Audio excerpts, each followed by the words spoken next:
ఇందులో జరిగిన issue so biggest issue. Yeah right. ఆ టైంలో సెన్సేషనల్ కేసు ఇది డెఫినెట్గా, ఎందుకంటే ఇది అన్ని కాంపోనెంట్స్ ఉన్నటువంటి కేసు. సో ఒక ఆనర్ కిల్లింగు, నెక్స్ట్ ఒక కాంట్రాక్ట్ కిల్లింగు అండ్ హైర్డ్ కిల్లింగు, ప్లస్ ఇంతే కాకుండా దీంట్లో క్రిమినల్స్ కూడా చాలా సఫిస్టికేటెడ్గా టెక్నాలజీస్ని వాడి చేసిన వాళ్ళు. ఇవన్నింటినీ కూడా ఉండి కూడా మేము కూడా అంటే ఫస్ట్లో మాకు కూడా ఫస్ట్ అవ్వగానే అసలు ఫస్ట్ అర్థం కాలేదు ఏంటి దీంట్లో ఎవడు ఉండొచ్చు ఏంటి అనేది కూడా. మారుతిరావు అసలు ఆయనకు సంబంధం లేనట్టే ప్రవర్తించాడు. అసలు స్టార్టింగ్లో నాకు తెలియదు అన్నట్టే ఉన్నాడు. ఎందుకంటే అతను కూడా బాధపడుతున్నట్టు, లేకపోతే అతను లేడు అసలు ఆ రోజు అక్కడ స్పాట్లో కూడా లేడు జరిగిన రోజు. అసలు అక్కడ ఎక్కడ లేడు, అతను ఎక్కడో హైదరాబాద్లో పని మీద వెళ్ళానని చెప్పి ఏదో చెప్తున్నాడు.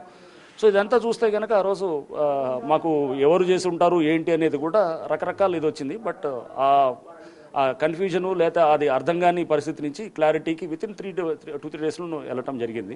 సో అప్పుడు చాలా నిర్దాక్షిణ్యంగా కూడా వెళ్ళాం. ఎందుకంటే అప్పుడు ఇది అందరు రకరకాల పార్టీల్లో ఉన్నారు. అప్పుడు ప్రతి వాళ్ళు ఉన్నా కానీ కూడా అందరూ కూడా మనం పార్టీలకు అతీతంగా, మేము రాజకీయాలకు అతీతంగా అప్పుడు తీసుకెళ్ళటం జరిగింది ఆ కేసులో.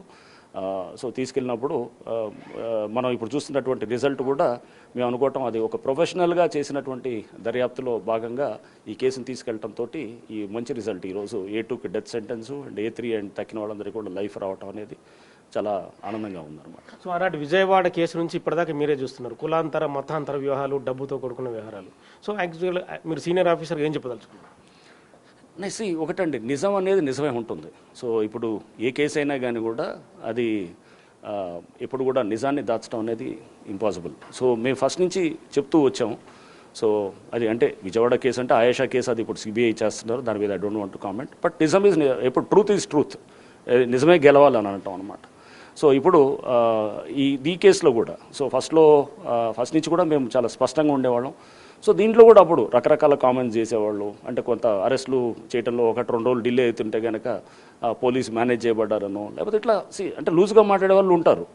మనం ఐడెంటిటీ కూడా తీసుకెళ్ళకూడదు. ఎందుకంటే ఒక పెద్ద అసైన్మెంట్స్, టార్గెట్స్ తీసుకున్నప్పుడు మనం చాలా స్పష్టంగా వెళ్ళి మన క్లారిటీతో ఉండాలి.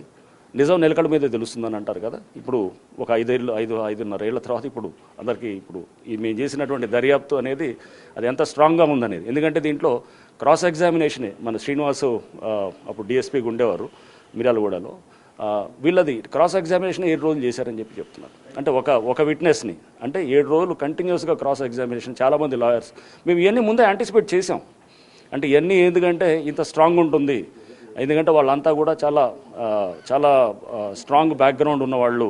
సో వీళ్ళంతా ఈజీగా ఉండదు, వీళ్ళని శిక్షలు రావటం అనేది సామాన్యమైన విషయం కాదు అనేది ముందుగానే అనుకున్నాం. కాబట్టి మేము దీన్ని ముందుగా యాంటిసిపేట్ చేసాం. కాబట్టి డిఫెన్స్ అడ్వకేట్ ఏమడగవచ్చు, దాని క్రాస్ ఎగ్జామినేషన్ ఎటువంటివి వస్తాయి అన్నిటి మేమేమే చర్చించుకునేవాళ్ళం. మేమేమే క్వశ్చన్ చేస్తుండేవాళ్ళం. నేనే వేస్తుండేవాళ్ళం, లేకపోతే వాళ్ళే వేస్తుండేవాళ్ళు. ఇట్లా కూర్చొని ఈ క్వశ్చన్ వేస్తే ఏం వేస్తారు, ఈ క్వశ్చన్ వేస్తే ఏం చెప్తాం, ఇలాంటిది వస్తే ఏమవుతుంది అని అనుకున్నప్పుడు అది రాత్రుల దాకా అంటే లేట్ నైట్ దాకా కూడా డిస్కషన్స్ చేస్తూ ఈ కేసు నేను ఒక పేజ్ చదివి దాని మీద మాట్లాడుతుండేవాళ్ళం, లేదా ఒక సాక్ష్యాన్ని చూసి దాని మీద డిస్కస్ చేస్తుండేవాళ్ళం. అంటే మనల్ని మనం తర్కించుకోవటం, మనల్ని మనం డిబేట్ చేసుకోవటం, డిస్కస్ చేసుకోవడంలోంచి ఆ ఛార్జ్షీట్ చాలా ఫైనల్గా 1600 పేజీల ఛార్జ్షీట్. బహుశా నాకు తెలిసి ఒక 10 సార్లు ఆ డ్రాఫ్ట్ ఛార్జ్షీట్ కూడా మార్చుంటాం. మార్చి లేదు ఇది బాగాలేదు ఇంకోసారి మార్చండి అంటే వీళ్ళు అసలు మా ఆఫీస్ పక్కనే కూర్చొని వీళ్ళు కూడా ఒక క్యాంప్ లాగా పెట్టేసి మొత్తం టీం అంతా కూడా దాదాపు నెలల తరబడి అక్కడే ఉండి రోజు వచ్చేవాళ్ళు. ఏదో ఒక పని మీద 2 రోజులకు ఒకసారి వచ్చి అక్కడ గంటల కొద్దీ కూర్చొని తయారు చేస్తుండేవాళ్ళు. మారుతిరావు చనిపోకముందు ఇన్వెస్టిగేషన్లో ఏం చెప్పాడు, చనిపోయిన తర్వాత ఈ ఇష్యూలో సో వాళ్ళ తమ్ముడు శ్రవణ్ కూడా సో ఎంటైర్గా వాళ్ళ ఫ్యామిలీ ఇన్వాల్వ్మెంట్ కావడం ఎలా చూస్తారు? మారుతిరావు ఆయన చనిపోవడం చాలా బాధాకరమైన విషయం అండి. ఎందుకంటే ఆయనకి బిడ్డ అంటే అమితమైన ప్రేమ. ప్రేమలో నుంచి అతను ఈ హైర్డ్ కిల్లింగు, ఈ ఆనర్ కిల్లింగు, ఈ కాంట్రాక్ట్ కిల్లింగ్ అంతా కూడా రావడం జరిగింది. So that was a very sad moment. మాకు కూడా ఆయన చనిపోయినప్పుడు ఫీల్ అయ్యాము. బట్ ఓకే, మీరు బిడ్డని ప్రేమించవచ్చు కానీ వేరే బిడ్డని ప్రాణం తీయటం అనేది కరెక్ట్ కాదు. అండ్ సో అది మన పెంపకంలో ఏమన్నా మిస్టేక్స్ ఉంటే కనుక వేరే వాడిని దానికి బాధ్యుల్ని చేస్తూ చేయటం అనేది కూడా ఎంతవరకు సమంజసం అనేది కూడా మారుతిరావుతో నేను డిస్కస్ చేయడం కూడా జరిగింది. అంటే అసలు పెంపకము, పిల్లలు అంటే మేము కూడా చాలా ఇష్యూస్ అంటే ఒక కేసులో ఊరినే ప్లెయిన్గా ఏదో జస్ట్ సింపుల్గా మర్డర్ అనేటట్టు కాదు. అసలు టీనేజ్ సైకాలజీ ఎలా ఉంటుంది, ఒక ఆనర్ కిల్లింగ్ అంటే ఎలా ఉంటుంది, అండ్ పిల్లల పెంపకం ఇష్యూస్ ఎలా వస్తాయి, ఇవన్నీ కూడా మేము కూడా అర్థం చేసుకోవడానికి డెప్త్లో పోవడానికి ట్రై చేసినప్పుడు ఈ కేసు అంటే మాకు కూడా ఒక లెర్నింగ్ లెసన్ లాగా అనుకోవచ్చు. ఎందుకంటే ప్రతి కేసు కూడా మాకు ఒక ఇంపార్టెంట్ పాఠాలు నేర్పుతుంటుంది. సో ఈ కేసులో చాలా నేర్చుకోవాలి, అంటే human psychology, teenage psychology and ఒక అంటే ఇంటర్ కాస్ట్ మ్యారేజ్లో ఉన్నటువంటి సైకాలజీ ఎలిమెంట్స్ ప్లస్ టెక్నాలజీ, రకరకాల కొత్త టెక్నాలజీస్ని కూడా మేము యూజ్ చేస్తూ ఇవన్నీ కూడా ఈ కేసులో చాలా అన్ని ఫీచర్స్ని తీసుకురావడంతో ఐ థింక్ కేసు చాలా స్ట్రాంగ్గా 6 years 9 months పట్టింది. ఇంతకాలం పట్టడానికి సీసీటీవీ ఫుటేజ్ మీకు ఎంత ఉపయోగపడింది? గ్రౌండ్ ఎవిడెన్స్ని మీరు ఎలా కలెక్ట్ చేయగలిగారు? కేసు ఛార్జ్షీట్ వేసింది 2019 జూన్లో అనుకుంటా, 1 year తర్వాత, అంటే 9 months పట్టింది. అప్పుడు ఛార్జ్షీట్ డిలే అవుతుంటే కూడా ఎన్నో మాటలు అన్నారు, ఇది కేసును ఇలా చేస్తుంది. ఇవన్నీ పడాల్సి వస్తుంది అనమాట తప్పకుండా. ఏదో ఒక అధికారిగా ఒక దర్యాప్తు సంస్థ చేస్తున్నప్పుడు అందరి మీద ఇది మేనేజ్ చేస్తున్నారు, లేకపోతే టైం పడుతుంది, ఛార్జ్షీట్లు వేయట్లేదు అనేది ఇట్లా రకరకాలుగా ఉంది. సో మేము చేసేది ఎందుకు, పర్ఫెక్షన్ కోసం చేస్తూ ఉండింది అనమాట. ఆ కేసుని అంటే ఎక్కడ కూడా నీరుగా ఆ కేసుని మేము వెళ్ళిపోతాం, అందరం మారిపోతాం, బట్ తర్వాత దాన్ని ఆ కేసు నీరు గారిపోకూడదు అనేటటువంటి ఒక సదుద్దేశంతో దాన్ని లేట్ అయినా కానీ కూడా చాలా పగడ్బందీగా బిల్డ్ చేసాం. ఆ తర్వాత 2019 జూన్లో అయినటువంటి కేసు ఇప్పుడు ఈరోజు అంటే దాదాపు 2025 మనకి ఈరోజు మార్చ్లో, ఇప్పుడు మార్చ్ 10th. స్వయంగా మారుతర ఒప్పుకున్నాడా మీ ముందు, నేనే నా అంటే అల్లుడిని హత్య చేశానని చెప్పి? యా ఒప్పుకోవటం అదంతా 100% అది జరిగింది. తర్వాత జరిగిన విధానం కూడా ఉన్నది ఎంత కూడా, బట్ కన్ఫెషన్ ఆఫ్ ఇది ఒక అక్యూజ్డ్ అనేది అది ఇన్అడ్మిసిబుల్ కాబట్టి, సో అది only to the extent of discovery of a fact అంతవరకే ఉంటుంది కాబట్టి, సో దానికి ఉంటుంది. బట్ అది section 25 of Indian evidence act అది మనకి దాని కింద హిట్ అవుతుంది కాబట్టి అది అడ్మిషన్లోకి రాదు ఆయన ఒప్పుకున్నా కానీ కూడా. బట్ సెక్షన్ 27 ఎవిడెన్స్ యాక్ట్ కింద మనం to the discovery of a fact దానికి అలా ఉంటుంది.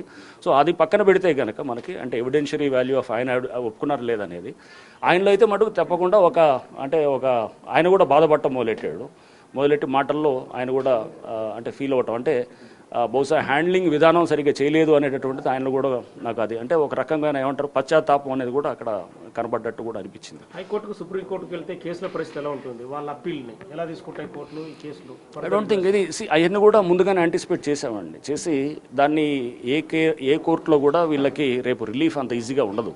ఎందుకంటే రేపు ఇక్కడ తప్పు జరిగింది అనేటటువంటిది ఎక్కడ కూడా అంత ఈజీగా వాళ్ళకి ఛాన్స్ లేదు, ఆ దర్యాప్తులో ఉండడానికి ఛాన్స్ లేదు అనేది నేను అనుకుంటాను. సో హైకోర్టుకు వెళ్ళినా కానీ కూడా తప్పకుండా అప్పీల్ చేస్తుంది ఈ జిల్లా కోర్టు చేసిన దాన్ని, అండ్ రేపు సుప్రీంకోర్టుకు వెళ్ళినా కానీ కూడా తప్పకుండా ఇదే డెసిషన్ ఉంటుందనే నేను అనుకుంటున్నాను. ఎందుకంటే దర్యాప్తు మనం వన్స్ ఫండమెంటల్స్ క్లియర్గా ఉన్నాయనుకోండి, స్ట్రాంగ్ ఉంటే కనుక ఎక్కడికి వెళ్ళినా కానీ కూడా తప్పులు అనేది అంత ఈజీగా ఉండడానికి ఆస్కారం లేకుండా చేసింది. సో మొత్తానికి శ్రీనివాస్ డిఎస్పీ గారు కూడా ఉన్నారు, మీరు మాట్లాడేం కాదు చెప్పండి. సో మొత్తానికైతే ఈ కేసులో ఎట్టి పరిస్థితుల్లో నేరం మారే ప్రసక్తి లేదని చెప్తున్నారు.